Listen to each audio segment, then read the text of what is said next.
Deputy commissioner Vehari سید آصف حسین شاہ نے وزیر اعلیٰ پنجاب مریم نواز شریف کی خصوصی ہدایت پر میونسپل کمیٹی میلسی کے دفتر میں کھلی کچہری لگائی اور فرداً سائلین کے مسائل سن کر حل کے لیے احکامات جاری کیے۔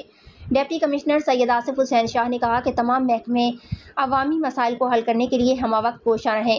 کھلی کچہری کا مقصد شہریوں کی سرکاری افسران تک رسائی کو آسان بنانا ہے تاکہ ان کے مسائل و شکایات کو براہ راست سن کر فوری ازالہ کیا جا سکے۔ افسران عوامی مسائل و شکایات کو حل کرنے پر خصوصی توجہ دیں۔ اس حوالے سے کسی قسم کے تاخیری حربے برداشت نہیں کیے جائیں گے۔ انہوں نے افسران کو ہدایت کی کہ سائلین کو دفاتر کے بار چکر نہ لگانے پڑیں۔